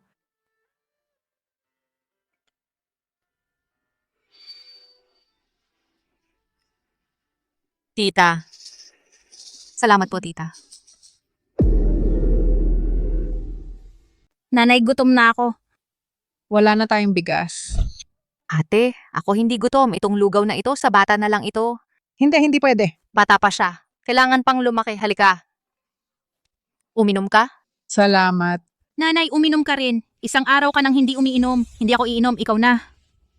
Nakita mo na. Ito ang pampang ng pagbabantay, ang tunay na buhay ng mga mamamayan.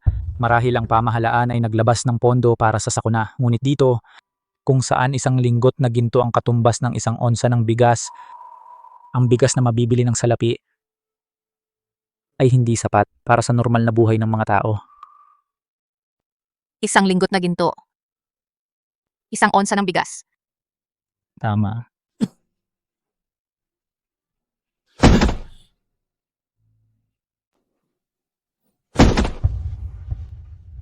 Mga kababayan, ipinagpalit ni Gidani Corpus ang titulo ng lupa para sa ilang sako ng bigas. Halina't kunin ninyo ang inyong parte. Sino siya? Siya ang pinakamayaman sa pampang ng pagbabantay. Sa ngayon, siya na lang ang nag-aalala sa mga mamamayang walang makain sa loob ng kuta. Sapat para sa lahat, sapat. Huwag kayong magmadali. Tama na, huwag mo nang tingnan. May pamilya na si Gidani Corpus. Hoy, saan mo ba ako dadalhin? Pangako ko sa'yo, ipaglalaban ko ang mga mamamayan ng pampang ng pagbabantay. Ngunit kailangan mo munang sumama sa akin para magligtas ng buhay. Ang mga bagay na hindi naayos ng mga opisyal na may kapangyarihan at impluensya, paano mo naiisip na ikaw, na isang katulong lang sa palasyo, ay makakapagbigay ng katarungan sa lahat? Dahil si Teresa Reyes kapag nangako tutupad.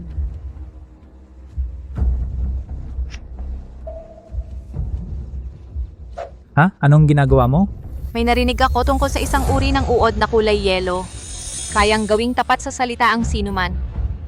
Hanapin mo ito at itanim mo sa akin. Kung hindi ko magawa, hayaan mo ito kainin ng aking puso at atay. Ito.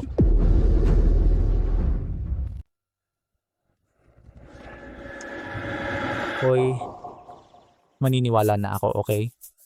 Pero kailangan mo munang ibalik ang mahalaga sa akin. Ito, ako muna ang mag-iingat nito para sa'yo. Sumunod ka lang sa plano ko. Samahan mo muna ako para iligtas sila. Hoy, ako ay isang dakilang manggagamot mula sa Timog. Pwede bang wag mo akong utusan parang isang alila? Oh. Ano ang ibig sabihin ng oh? Hoy, ang babae mo talaga. Nako naman, hoy, anong ginagawa mo?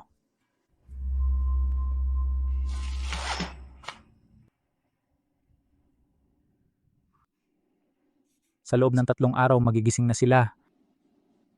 Sabi mo, mag-iimbestiga ka. Saan ka mag-uumpisa? Sa bigas muna tayo mag-uumpisa sa mga tindahan ng bigas. Ginang Teresa, wala pong tindahan ng bigas sa pampang ng pagbabantay. Lahat ng dekalidad na bigas sa Gusaling Marangyang binibili, kahit ang palasyo at munisipyo, gayon din. Gusaling Marangyang. May talaan ba ng mga bilihin dito? Meron po. Sandali lang po, Ginang Teresa.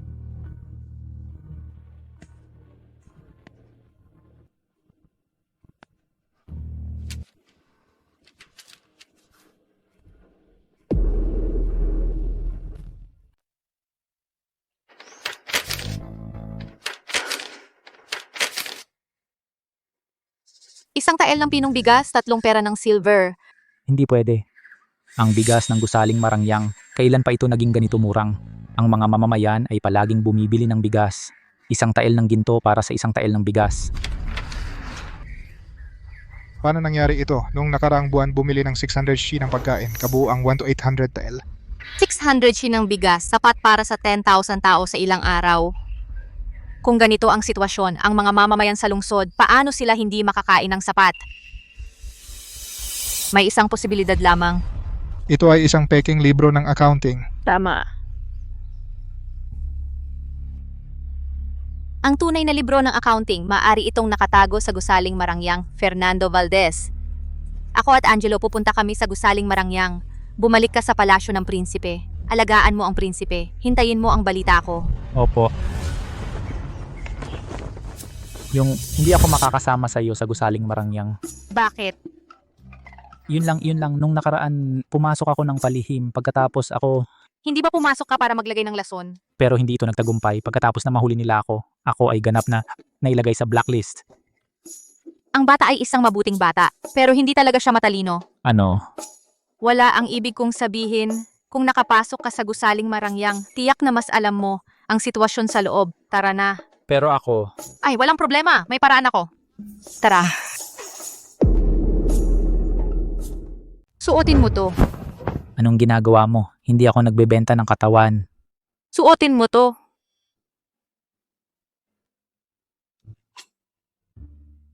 Pakiusap, lalaki ako. Ito ang ipapasuot mo sa akin? Ang mga taong may malaking ambisyon, hindi nag-aalala sa maliliit na bagay. Bilisan mo at isuot mo na yan. Sige. Lahat para sa dakilang layunin.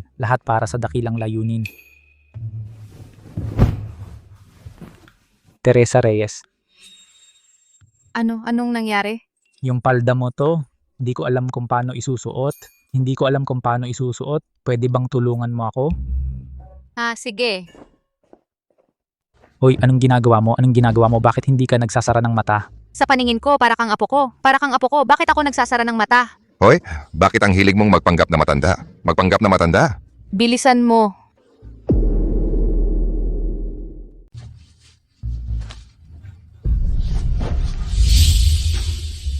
Mula ngayon, Angelo na ang tawag sa'yo. Tara na. Hoy, Angelo. Pwede bang magpakatao-tao ka naman? Ang labo naman ng ganito mo. Kasi first time kong magpanggap na babae. At saka, sinusubukan ko naman talaga Nung pumasok ka sa gusali, may napansin ka bang impormasyon? Nung nahuli ako, may nakita akong pintuang 3 ang kandado. Mukhang napaka-importanting kwarto. Pero yung mga susi ng gusaling marangyang nasa tagapamahala lahat. Hindi madaling makapasok. Ang paghahangad sa ganda ay mapanganib. Mukhang wala na tayong choice kundi ang beauty trap. Ikaw, hindi mo ibig sabihin na ako ang... Hindi mo ba ako gustong... Hindi pwede, lalaki ako, hindi ko kaya yan. Dahil lalaki ka, mas safe kung ikaw ang pumunta. Ako, hindi ko pa yan nagagawa, ayoko. Ay nako, walang nagawa o hindi nagawa dyan. Para sa mas malaking prinsipyo sa puso mo, minsan kailangan mong isakripisyo ang sarili. Sige na, gawin mo siya. Lumapit ka sa kanya at kunin mo ang susi. Di ibalik mo muna sa akin ang kahon ng gupang depensa.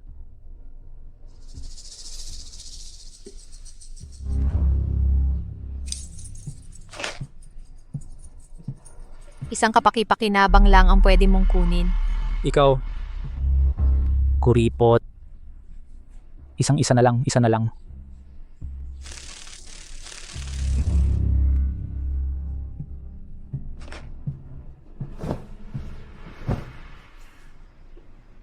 Ayusin mo ang sinturon mo. Sige na, sige.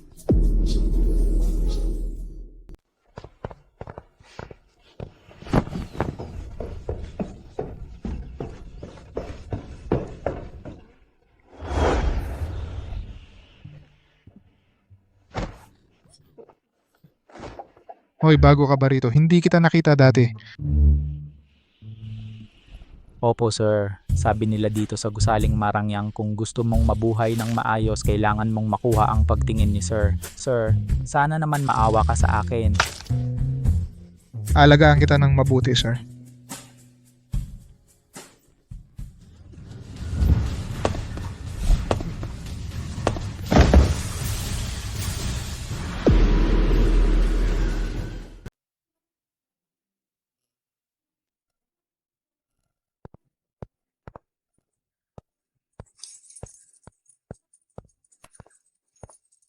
Hindi ko inakala, magaling ka pala.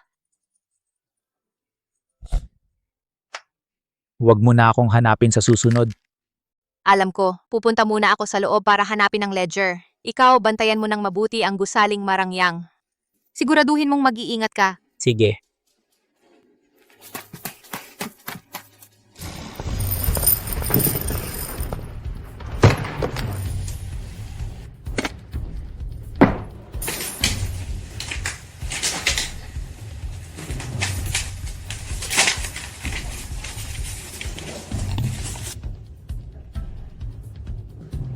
Ang galing ng tagapamahala ng asin at bigas.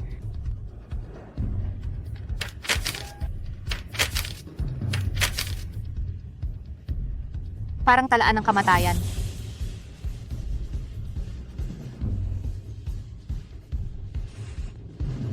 Sino yan?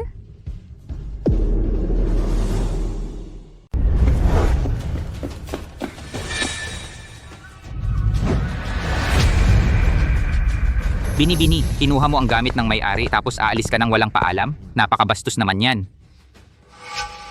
Kayo ba ang tunay na Don Antonio Mercado? Matalino ka, bini-bini.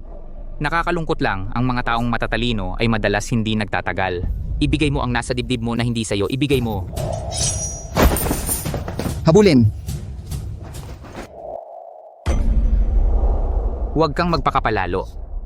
Akala mo ba ang gusaling marangyang ko ay kung anong lugar? Palengke? O lugar kung saan pwede kang gumawa ng gusto mo? Ano na? Ramdam mo na ba na nanghihina ang buong katawan mo? At kahit isang langgam ay hindi mo maipit?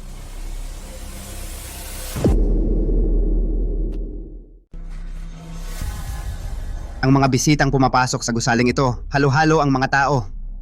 Lagi namang may mga daga na gustong magsiyasat. Kaya, ako'y naglagay ng mabuting gamit. Kahit sandali lang itong malanghap ng pumasok, kahit Diyos ka pa, wala ka ng lakas. Binigyan na kita ng pagkakataon. Sayang, wala kang kwenta. Kaya dalhin mo ang katangahan mo sa impyerno.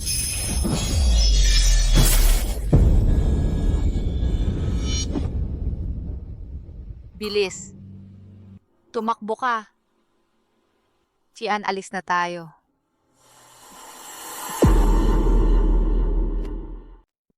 Dalhin ang ebidensya. Umalis, Kian? Pumunta ka sa palasyo ng Duke ng Timog. Ibigay mo ang ledger na ito sa Duke. Oo, alam niya ang dapat gawin. Hindi. Hindi ko maaring iwan ka. Kian. Makinig ka. Sandali, kapag ako ay nagsimulang kumilos, umalis ka agad. Ito, may kinalaman sa kaligtasan ng mga tao. Ikaw ang kanilang pag-asa sa kaligtasan. Pero, walang pero, ang martial arts mo ay narito, makakaabala lang sa akin. Umalis na. Hindi na kailangang magtalo. Ngayon, wala sa inyo ang makakalis, mga tauhan. Ang makakuha ng ulo ng dalawa, gantimpala ang 100 piso.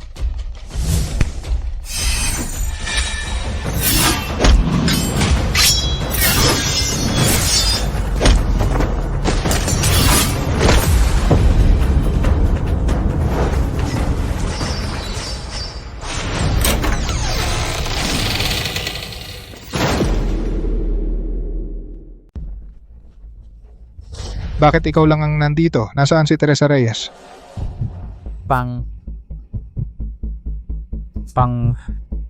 Gusaling marangyang saklolo.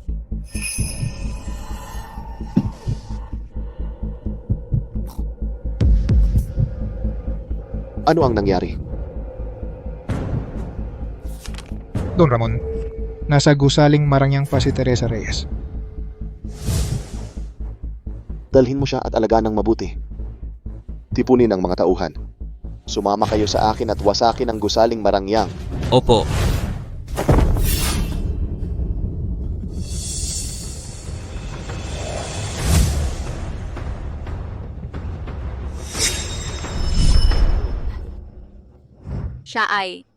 Siya ang pinakamayaman sa pampang ng pagbabantay. Sa ngayon, siya na lang ang nagmamalasakit sa mga taong nagugutom sa loob ng Pampanga.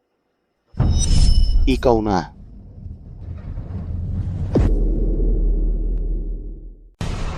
Ako yon. Nagulat ka ba? Ako mismo ang gumawa ng kanilang paghihirap tapos ako pa ang nagbigay ng tulong sa kanila. Pero bakit mo ginawa yon? Grabe ang tiwala nila sa'yo. Ano ba ang alam mo? Akala mo ba hindi ko gustong maging mabuting tao? Pero hindi patas ang mundo. 20 taon na ang nakalipas, ang pampang ng pagbabantay ay baharin noon. Noong panahong yon, ako, puso ko'y puno ng sigasig. Upang matulungan ang mga taong gutom at walang damit, binuksan ko ang mga bodega. Pero ang kapalit, hinala ng mga kasamahan. Sa huli nakulong ako. Walang mapagtanungan, walang makapagbigay ng hustisya. Alam mo ba kung bakit?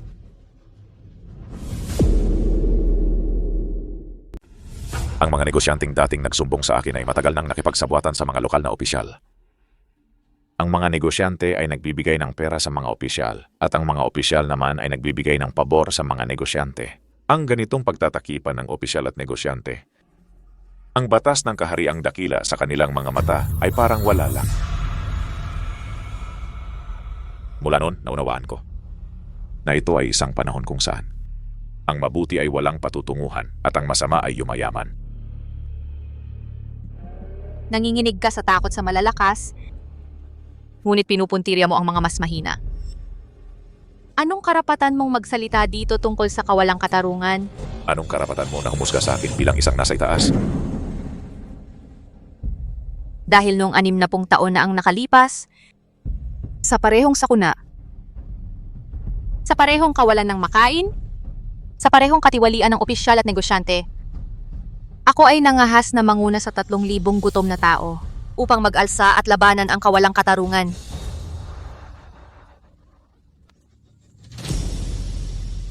Nasa bingit ka na ng kamatayan, nagsasabi ka pa rin ng kalokohan.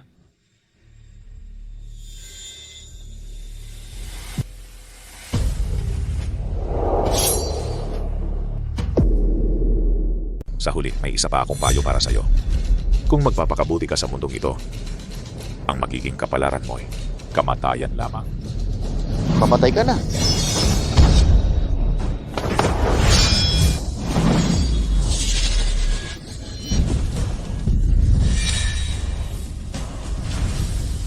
Ang sinumang saktan ang aking guro, mamamatay.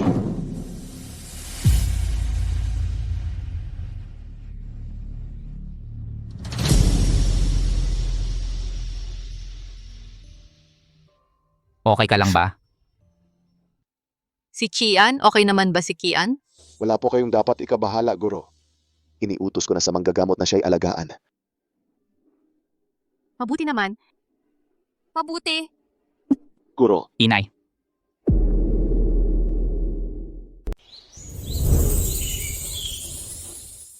Huwag kang magbawi ng galaw. ang nagbabawi ng galaw ay aso. Nanay. Huwag kang mag-alala. Nagpadala na ako ng mensahe kay Javier para sa mga kolusyon ng mga opisyal at negosyante. Monopolyo sa pagbebenta ng asin at bigas. Mag-utos agad. Agad na ayusin. Teresa Reyes, bisita kita. Ano to? Hindi kaya. May gusto siya sa nanay ko? Ah?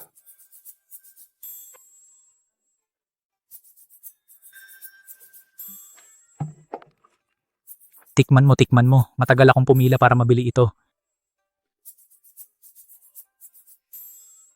Teresa Reyes, sa mga araw na ito na nagpapagaling, may naisip ako na napakahalagang bagay. Pero itong bagay na ito, kailangan kong itanong ang iniisip mo. Ano yon? Sabihin mo na.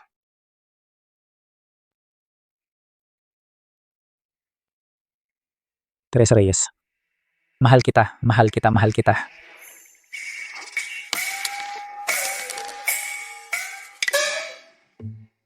Kaya nagdesisyon na ako. Sa hinaharap, kahit saan ka pumunta, sasamahan kita. Ikaw, payag ka bang tanggapin ako?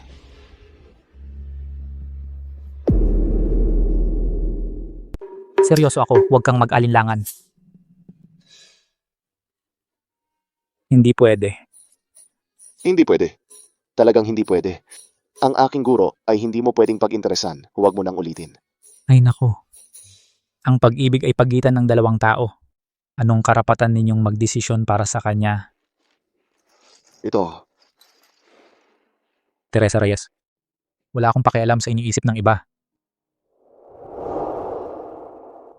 Ang gusto ko lang malaman ay ang iniisip mo.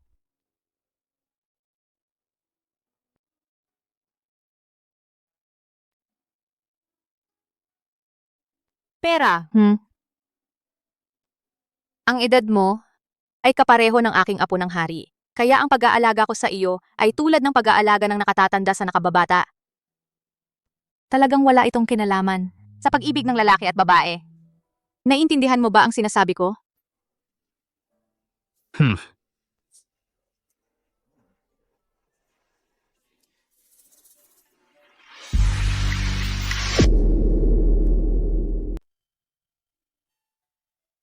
Ayos lang. Hindi ako susuko. Kung ganon, magpahinga ka muna. Bumalik ako bukas para dumalaw, kainin mo na.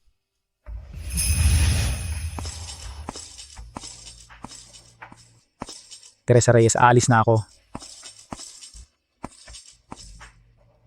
Teresa Reyes, mahal kita kaya desidido na ako kahit saan ka man pumunta sasamahan kita. Teresa Reyes, wala akong pakialam sa sasabihin ng iba. Ang gusto ko lang malaman ay ang nararamdaman mo.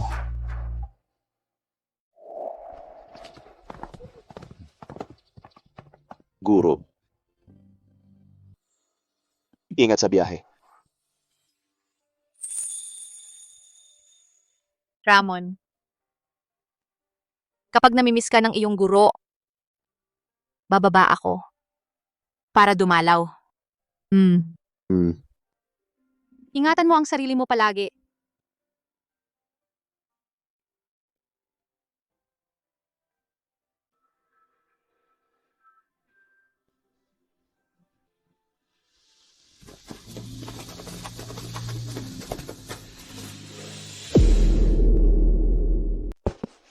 Binibinigawa ko itong lahat gamit ang aking sariling kamay. Dalhin mo ito para makain mo sa biyahe. Salamat. Napakabuti mo naman. Kaming mga mamamayan ng pampang ng pagbabantay habang buhay naming tatandaan ang iyong kabutihan.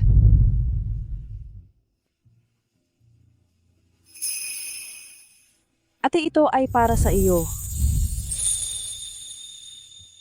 Salamat sa koronang bulaklak, Bobby Santos. At salamat din sa mga regalo ninyong lahat.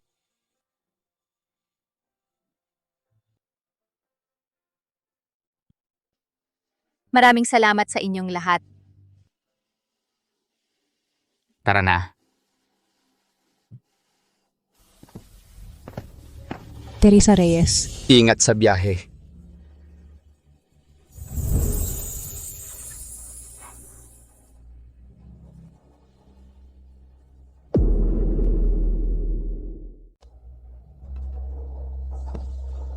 Ingat sa biyahe.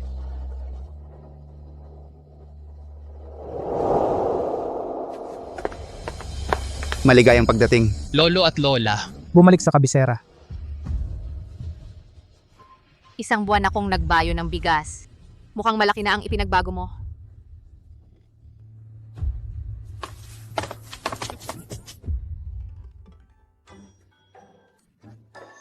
Si Chian. Anong ginagawa mo rito? Sinabi ko na, hindi ako susuko.